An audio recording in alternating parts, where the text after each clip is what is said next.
Voilà près de 3 années que je pratique le trail, dont une avec un entraînement sérieux. Aujourd'hui, me voilà donc en route pour relever le défi d'une distance marathon sur un parcours prestigieux qui est le 42 km du marathon du Mont Blanc. Bien sûr, il faut ajouter à cela un dénivelé positif de 2730 mètres, ce qui présente une moyenne assez conséquente au kilomètre. Pour arriver dans les meilleures conditions le jour J, il me fallait bien évidemment me confectionner un programme précis. Dans un premier temps, le plan devait s'adapter à mes conditions physiques et performances actuelles, car cela allait me permettre de fixer les volumes et les charges d'entraînement. Puis, dans un second temps, il devait me préparer à encaisser le profil de course. Si tu me suis déjà sur Passion Trail depuis quelques temps, tu t'es peut-être rendu compte qu'un de mes points forts reste mon assiduité par rapport au renforcement musculaire que je pratique tout au long de l'année.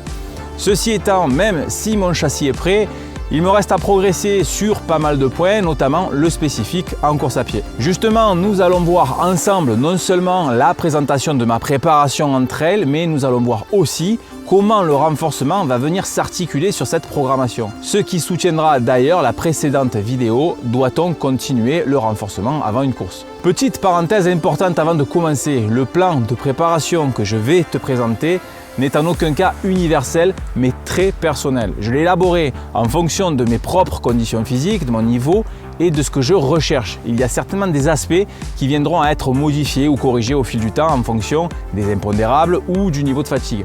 Dans tous les cas, garde en tête qu'il ne peut pas s'appliquer à tous les coureurs, qu'il est peut-être trop léger, trop lourd pour d'autres ou tout simplement pas adapté, et cela dépend évidemment de nombreux facteurs. Salut, c'est Damien de Passion Trail et bienvenue dans cette vidéo où on va voir ensemble mon plan d'entraînement pour le marathon du Mont Blanc. C'est parti!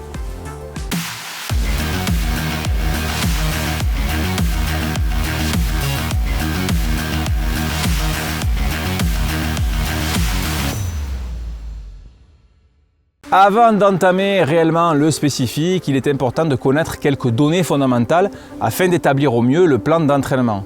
On va retenir ici que les plus classiques et communément utilisés, à savoir la VMA, la fréquence cardiaque max, ma fréquence cardiaque de repos ainsi que mon poids. Il y a quelques semaines, j'ai procédé au relevé de ces données que j'ai postées sur mes stories Instagram et Facebook. D'ailleurs, je t'invite à me rejoindre sur mon compte Instagram où tu pourras consulter toutes mes stories liées à la préparation du Mont Blanc dans l'onglet MMB 2020. Bref, pour résumer, voici les données sur lesquelles je baserai ma préparation. Une VMA de 16 km/h, une FC max de 183 BPM, une FC de repos de 41 BPM et un poids de 86,70 kg. Aux premières vues de ces résultats, j'ai pu donc convenir des objectifs suivants me concernant: perte d'environ 7 kg pour atteindre les 80 kg voire moins, améliorer ma VMA de plus ou moins 1 km/h, ce qui avec la perte de poids est largement faisable. Nous en avons souvent parlé, les périodes d'intersaison sont souvent l'opportunité de pratiquer d'autres sports dits portés. Cela permettra d'une part de conserver un certain volume de travail aérobie, de développer certaines qualités communes avec le trail ou bien alors d'en développer d'autres moins spécifiques. En ce qui me concerne, je jette mon dévolu sur les sports d'hiver, notamment avec le snowboard ou rando snowboard. Ensuite, mes séances de course à pied sont plus orientées développement de la vitesse et de la technique. Et puis, comme je le disais en introduction, le renfort, le gainage et la proprioception, c'est toute l'année pour moi. C'est donc sur de bonnes bases que j'attaque ma préparation qui s'étalera sur 16 semaines. Les 4 premières semaines vont être destinées au développement de la vitesse sur plat et en côte. La semaine 1 et 2 sont axées sur la VMA et la VMA ascensionnelle, alors que la troisième mettra l'accent sur le seuil anaérobie. Le tout sera réparti en 3 séances par semaine, soit une séance de VMA, un footing sur terrain vallonné en endurance fondamentale et en endurance active, et enfin une séance de VMA ascensionnelle. Niveau renforcement musculaire, ce sera l'occasion pour moi de développer en parallèle la force pure avec des charges très lourdes sur des mouvements de base tels que les squats et tous ses dérivés. Personnellement, j'ai toujours voulu maintenir un certain équilibre musculaire et esthétique sur l'ensemble du corps et de fait, je ne me contenterai pas de travailler uniquement les jambes. En effet, je m'attarderai aussi sur toute la chaîne postérieure, le dos, mais aussi la partie de la ceinture scapulaire. Quant à la 4e semaine, comme dans tous les prochains cycles, elle sera destinée à la régénération avec une baisse volontaire du volume et de la charge d'entraînement. C'est toujours l'occasion de se concentrer davantage sur le gainage, la proprioception et les étirements. Pour les semaines 5, 6, 7 et 8, on démarre le spécifique de manière progressive avec 4 séances par semaine. On garde pour objectif, durant la totalité de l'entraînement, d'améliorer l'endurance et la résistance. Pour ce faire, je dédierai chacune des séances à un travail spécifique basé sur la FC, que ce soit en côte ou sur du plat. D'ailleurs, si tu veux en savoir un tout petit peu plus sur les zones de travail de la FC, je te renvoie à cette vidéo. En effet, je m'entraînerai dans les 4 zones d'intensité classiques, à savoir l'endurance fondamentale, l'endurance active, le seuil anaérobie ou seuil ventilatoire 2 et la VMA. D'une semaine à l'autre, on alterne avec VMA et VMA ascensionnelle courte et longue, sur plat ou en côte, une séance de côte au seuil et pour terminer, une sortie longue avec une répartition équilibrée entre endurance fondamentale et endurance active. J'augmenterai les charges au fil des semaines. Quant au renforcement, je travaillerai sur la qualité puissance avec des charges modérées et peu de répétitions où le but sera de jouer sur la rapidité d'exécution lors de la contraction musculaire concentrique.